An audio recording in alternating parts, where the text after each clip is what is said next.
Hey, everybody. Welcome to another episode of the World Wonders podcast. I'm Ryan. I'm here with Amanda. And we're your hosts. Today and every day. Yes, that's been correct so far. Yeah. Today we're going to be talking about Patagonia. If you don't know what Patagonia is, it's the southern part of South America, kind of from about like halfway down Argentina. And it's like Chile and Argentina both considered Patagonia. Yeah, and Chile especially is a super thin country. It kind of just runs like right along the left-hand side of Argentina. So Patagonia consists of both Chile and Argentina. We went down to Patagonia beginning from Buenos Aires. So we flew down from Buenos Aires down to Usuaia, which is known as El Fin del Mundo, or the end of the world. Claims to be like the very bottom of South America, the southernmost tip of South America that you can get before embarking onwards to Antarctica. Yeah. And that's all. I think a couple other cities can claim to be or have that same, like, oh, we're the southernmost part of South America. So it's because there's some islands and other points, right? Yeah, I think there is. I'm not too sure what the exact like southernmost part of South America is, but Ushuaia is definitely down there, since you're basically like when you look on a map, there's basically nowhere else you can go unless you want to go down to Antarctica. It's pretty south. And Patagonia is known for just natural beauty. The Andes, I think it's still the Andes, mountains, nature, scenery, because it's a pretty sparsely populated area. So there's great wildlife and trekking and hiking and some like nature experiences. And also for people going down to Antarctica who leave from Ushuaia. Yeah, definitely. Patagonia is pretty cool because it definitely attracts more of like an outdoorsy group of people. It's different than other parts of South America, which is pretty cool to experience. What do the other parts of South America attract? I mean, if you go somewhere like Florianopolis in Brazil, for example, you're getting a pretty like party, surf, beach sort of crowd, which is, I guess, most of the coast of Brazil. You get a lot of sort of like the partying type of groups in a lot of South America, I think. But Patagonia is definitely like on the route for a lot of people traveling around South America. The Gringo Trail, as people refer to it. Yeah and no. I don't know. I think it is a little bit more south compared to like where most people go. But yeah, no, it's definitely touristy for sure. And like when we were in Brazil, we met a lot of people who had been to Patagonia before being in Brazil.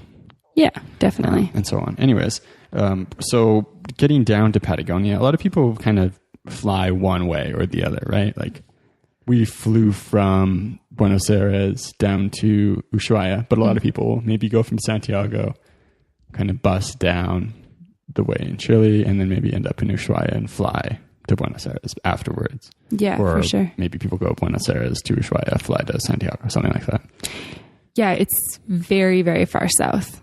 We can post a map on our show notes at www.theworldwanders.com for this episode, and you can just get a good idea of just how far it is, because it is very far south. Very long bus rides, a lot of travel to get from place to place. It's quite time consuming to get around Patagonia, which is something that I just didn't really know until I was there, I guess. Yeah. And so we went, obviously South America has the opposite seasons to the Northern Hemisphere. And so the main busy season for Patagonia is kind of their summer. So that's like December, January, February, March still. And we were there kind of like mid-April, right? Yeah, so that's kind of like the end of fall, beginning of winter. Tourist season basically ends the end of April. So we kind of got there basically right as everything was beginning to close. There wasn't that many people down there. It was getting pretty cold. We were starting to experience winter, essentially, like saw some snow. Yeah. And so this was like the fourth month of our trip at that point, and so we'd spend time in Colombia and Ecuador and Brazil.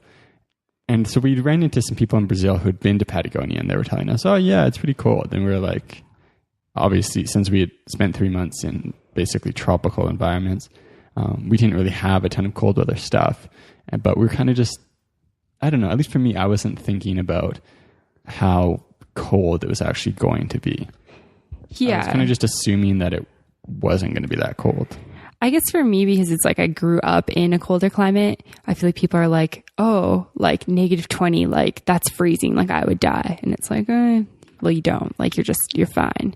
So to me, I kind of have it in my head that people think that like, between 0 and -5 is cold. And to me, that's not really that cold. But I didn't have the clothes that I have at home to deal with sort of like that type of temperature. I had clothes to deal with like 5 to 10 degrees. So getting down to Patagonia, I definitely was like, oh, these people are like not Canadian. They've never experienced Canadian winter. Like it's not going to be cold. It was pretty cold. Yeah. So we kind of become accustomed to hot weather and didn't have all the clothing that you would like to go to Patagonia in April. Yeah, basically, I think I wore both my pairs of long pants and my long sleeve shirt and my sweater and my only jacket pretty much the entire time we were in Patagonia. I don't think I changed my clothes at all. Yeah, and for us, it was, we were planning as we went in South America. So it wasn't always like certain that we were going to go to Patagonia, but we kept hearing a lot about it. And I know you were kind of like really, oh, we need to go to Patagonia.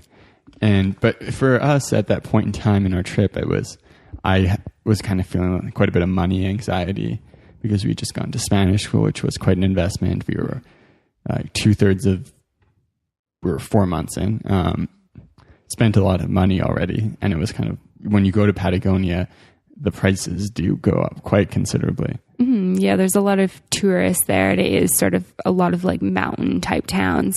So the prices are a bit higher for almost everything, like food, coffee, drinks, groceries, hostels.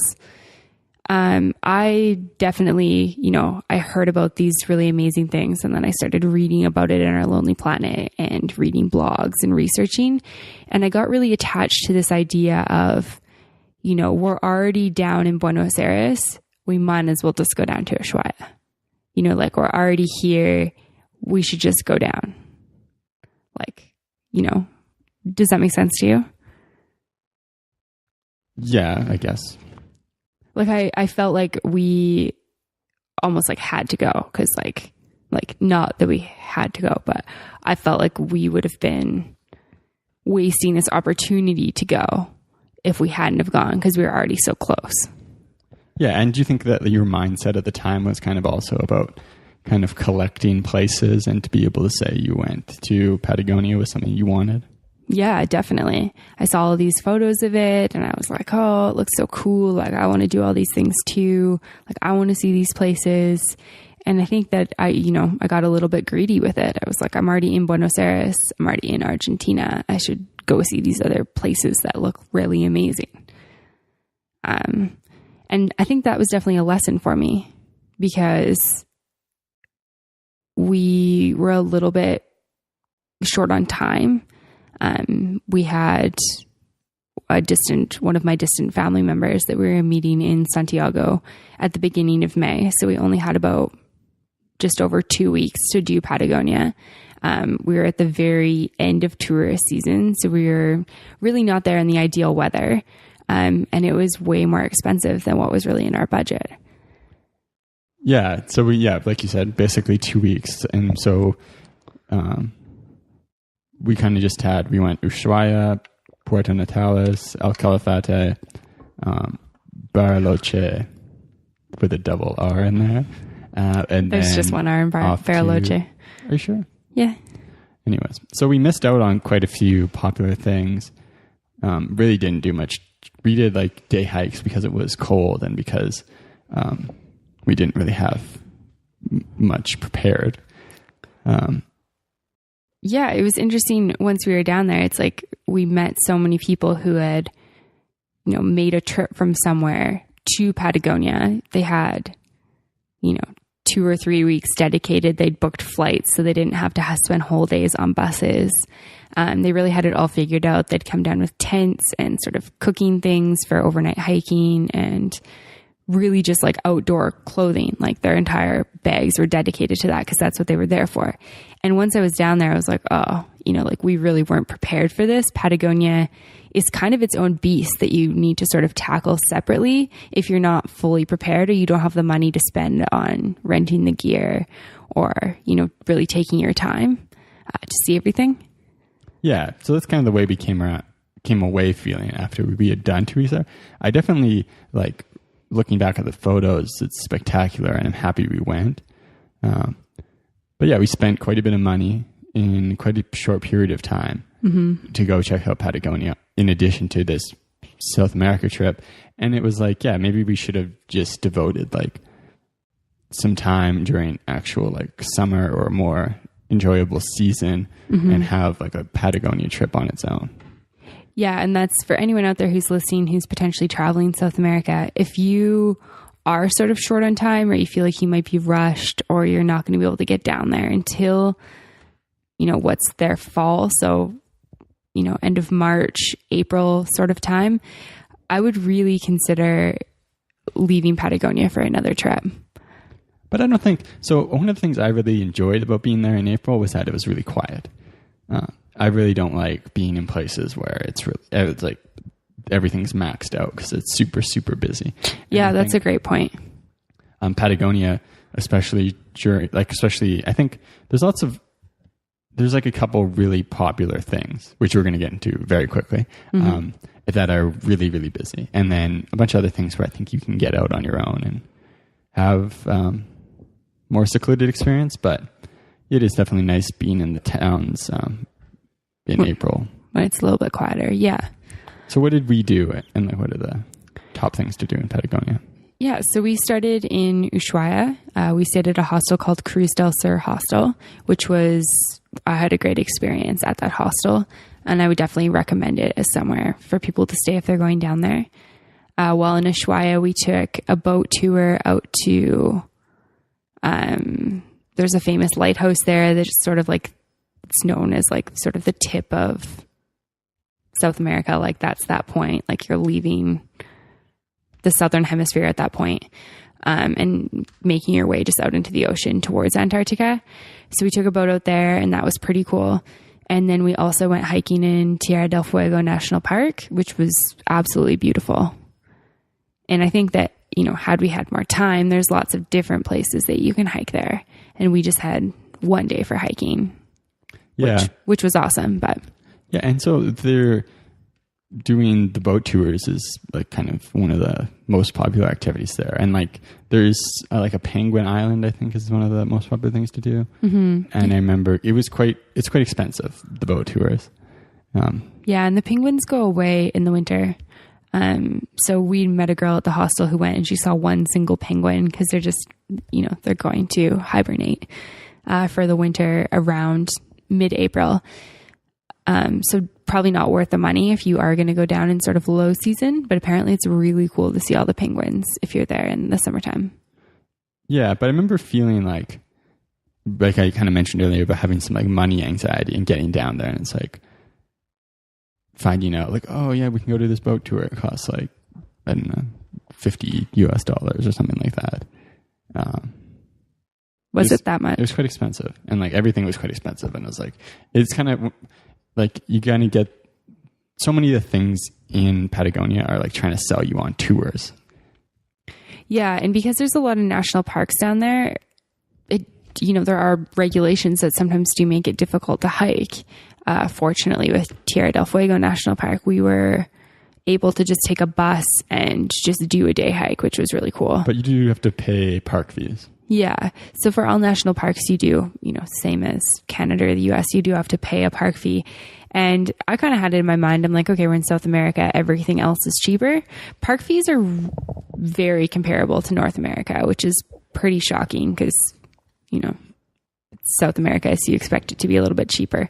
Yeah, especially, remember we kind of rant on this in our Colca Canyon episode, but you pay like more than $20 to do a Colca Canyon park pass, and it's like, yeah, just not great. But yeah, the park fees are not cheap.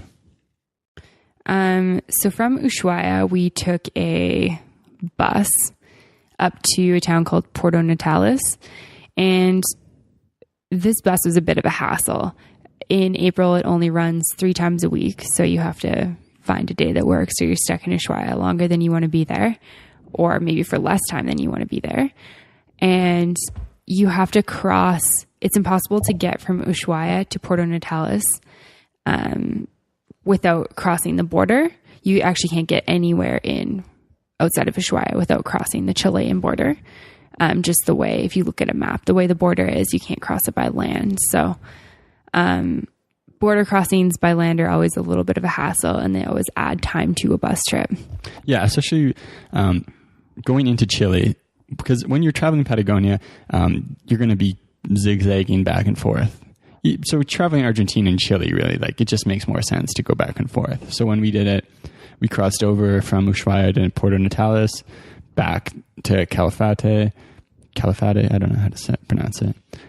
Then from Bariloche over to Chile, then from Santiago over to Mendoza, then from Jujuy over to San Pedro. And yeah, every time at the border is just... Yeah, because they do, you get an entry stamp in your passport, and then you also get an exit stamp.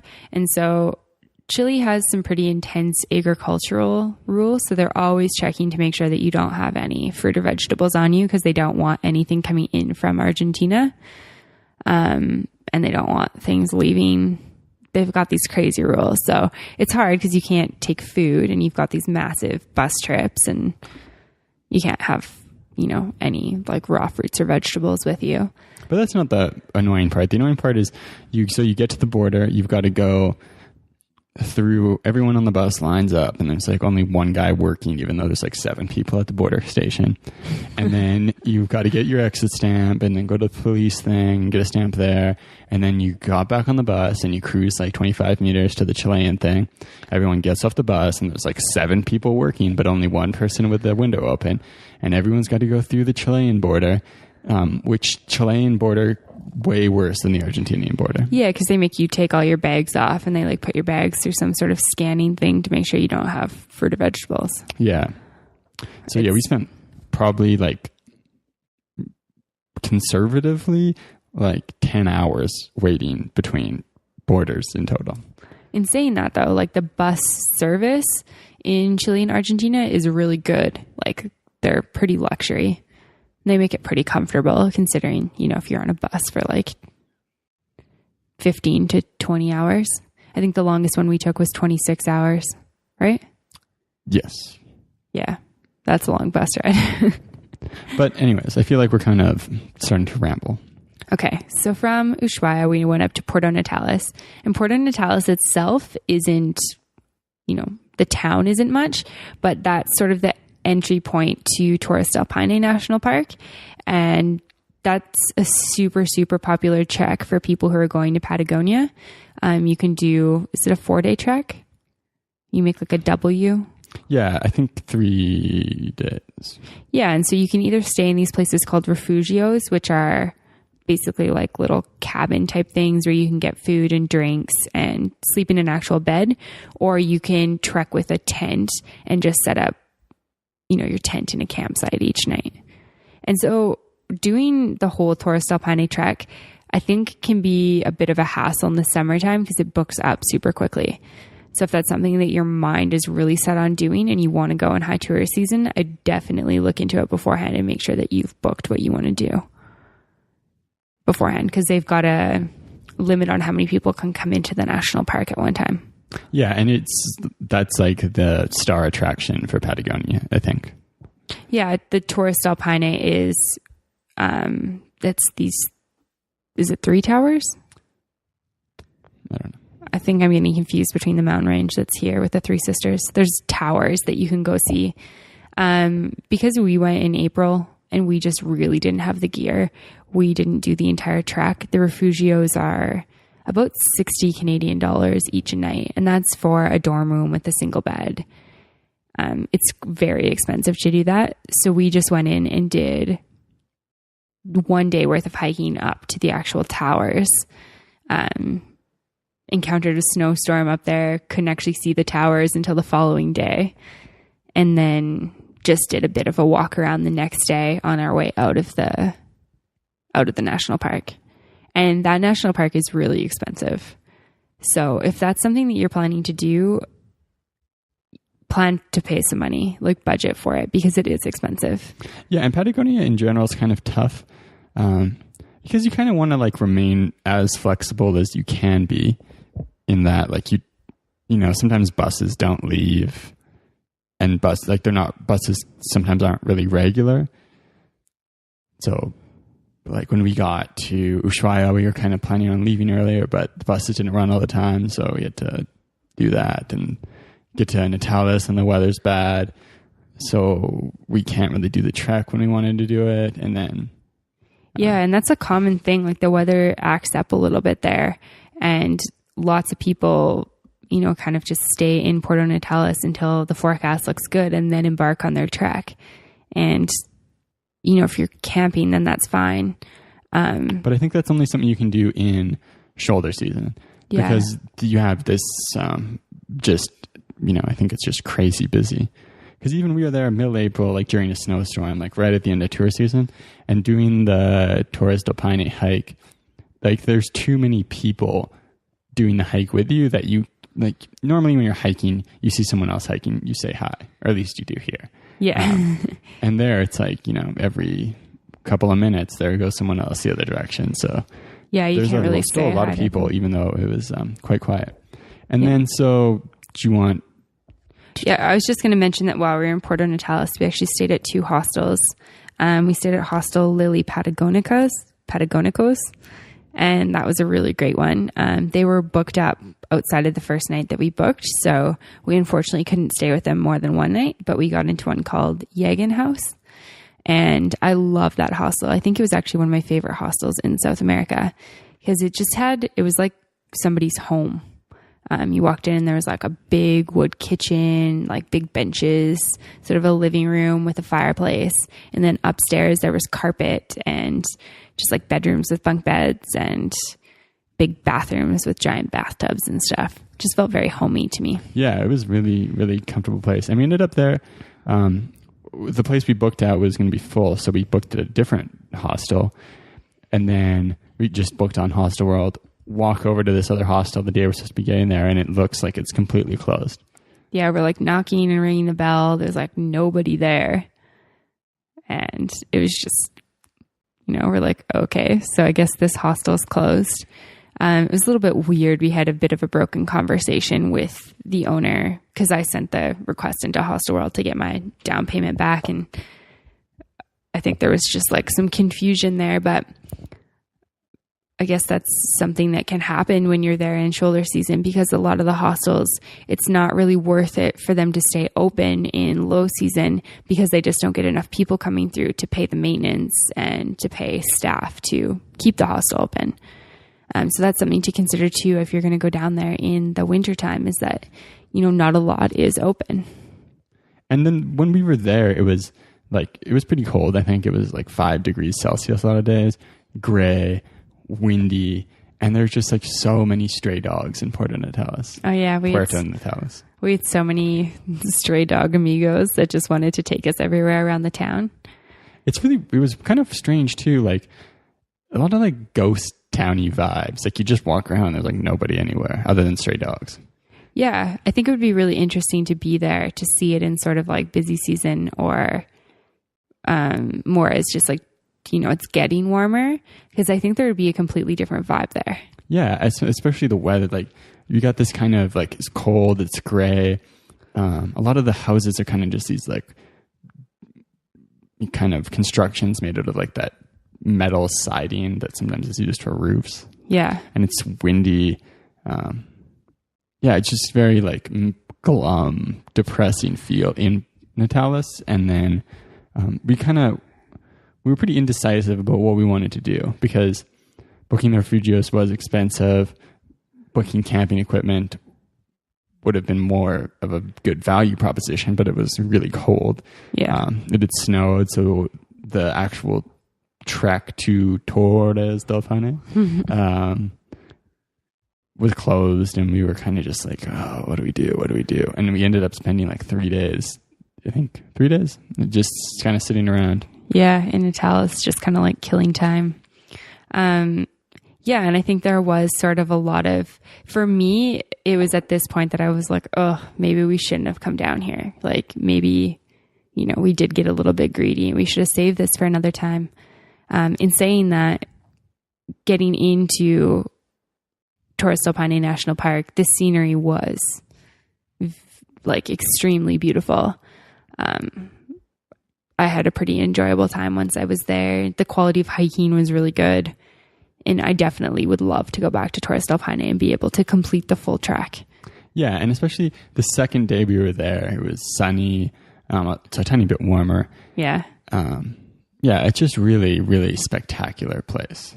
Yeah, definitely. And it was nice to get out of Puerto Natales after spending, 3 days there with this sort of like gloomy weather, kind of ghost town feel, because it can really sort of bring you down like, oh, why am I here? I'm spending money.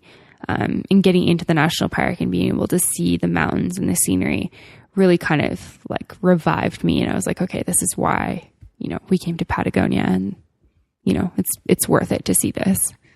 Yeah. And then so after our time in Torres del Paine National Park and Puerto Natales, we took a bus to El Calafate, which is really popular because it is where, the closest city to the Perito Moreno Glacier.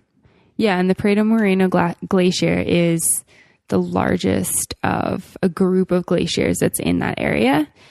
And arriving in El Calafate, it was about, 3 to 5 degrees warmer than it had been in Puerto Natales and Usuaia.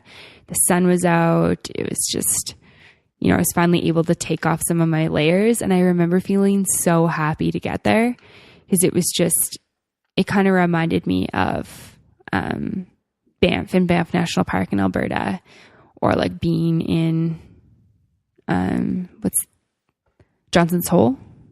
Is it Johnson's Hole? Jackson Hole? Jackson Hole in Wyoming. Sort of one of those like cute mountain towns. It's not really like a mountain town. I mean, it just the mountains are kind of a ways off. Yeah, it doesn't have the same mountains, but it's got kind of that feel within it's the like town. a bit. There's more stuff in the town. Like in Natales, I don't know if it was the time of year, but like there wasn't a ton of like restaurants and stuff. Yeah, it felt like everything was kind of closed there. And Calafate is just like, everything's like nicer. Like some nice walks you can do and nice places to go and hang out.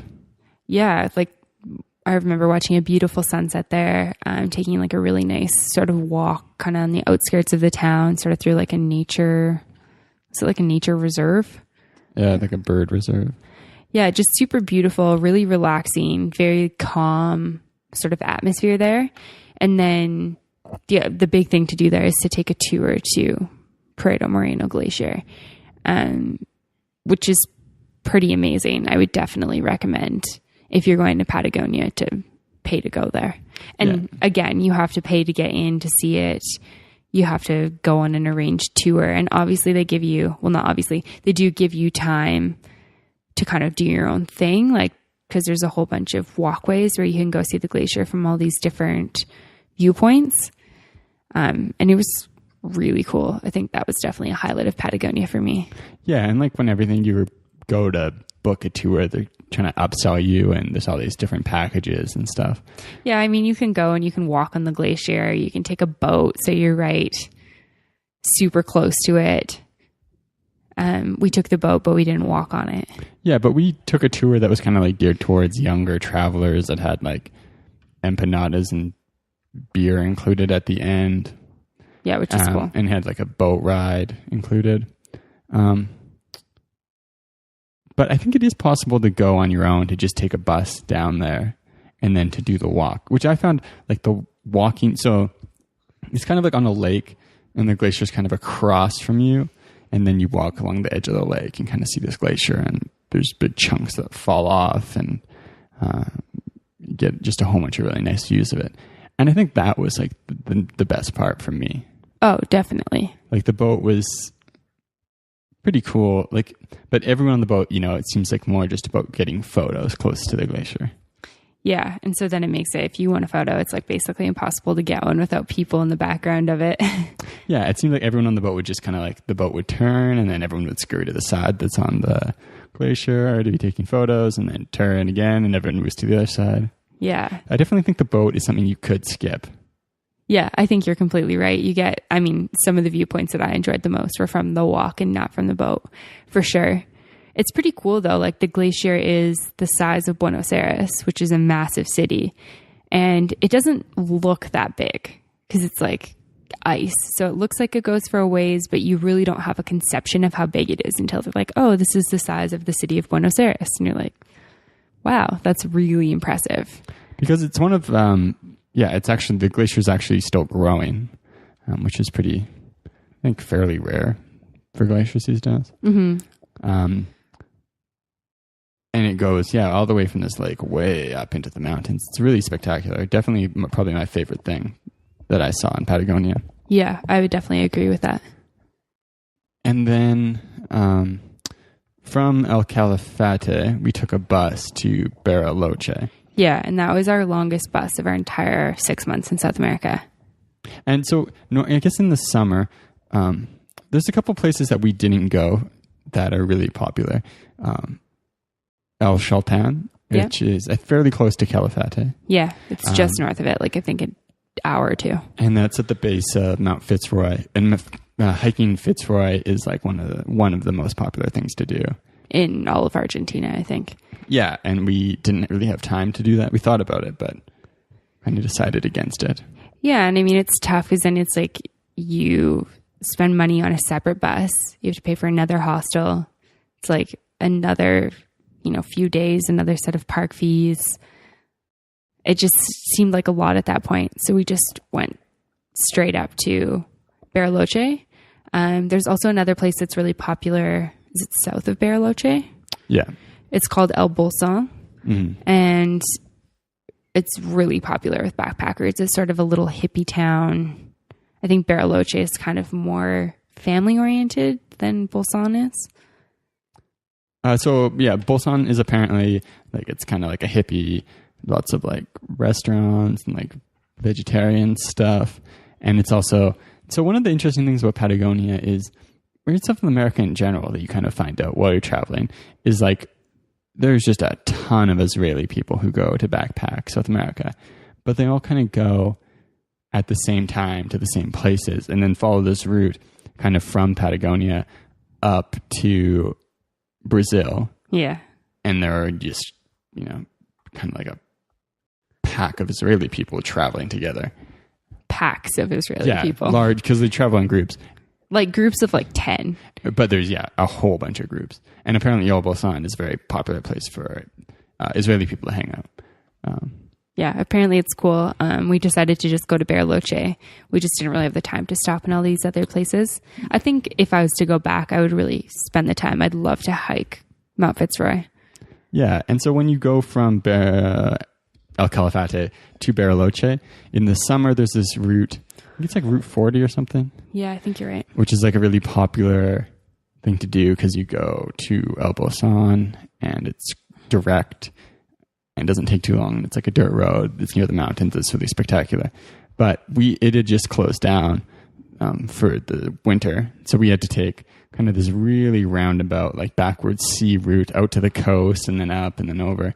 That was like 28 hours on a bus. So we invested in like a nice bus. And it was a good experience. But we went to the bus station and paid, I don't know, something like 100 Canadian dollars at the time for the bus tickets. And then get back to our hostel and we find out about this military airline in Argentina. The girl in her room's like, oh yeah, I'm going to Bariloche after this. I bought a flight. It costs like $60. Mm-hmm. And we're like, we just paid $100 to spend 26 hours on a bus. Yeah. And she was going to be there like a full day before us. What was that airline called? So it's LADE, like LADE. And it is like something to do with the Argentine military. They'll sell seats on planes, especially around Patagonia, super cheap, and you can fly to all these places and really save a ton of time on travel. The only thing about the airline is sometimes the flights get like delayed really long periods of time or canceled randomly if they need the planes. Yeah, I mean, you're taking a risk, but you're also potentially getting somewhere much quicker and saving a bunch of money. So, yeah, that's definitely like one of the word of mouth things I wish I knew before we went to Patagonia.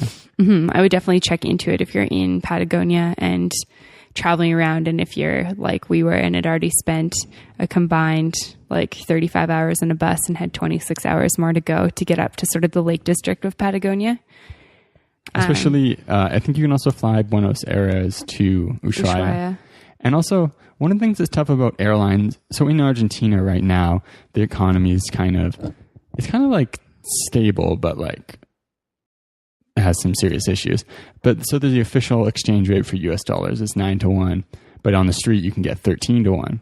So that means if you can bring in US dollars, sell them for Argentinian pesos, and then pay for stuff in cash, stuff is like 40% cheaper. Mm-hmm. But with airline tickets, you've got to pay with your credit card, which charges you the real exchange rate. Well, not the real, the fake. The official exchange rate. The official, which is fake. The real exchange rate, it's the street rate. But you got to pay like 9-1. I think it was like 7.5-1. It was a lot lower. Yeah. So if you can buy stuff in cash, it's way cheaper, which airline tickets, unfortunately, it's hard to do. So if you can save money on airlines, that's a really big way to save a lot of money. Yeah, definitely.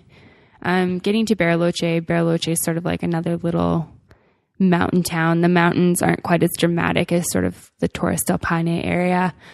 Still very beautiful, though. It's known as the Lake District, so there's a ton of freshwater lakes in the area.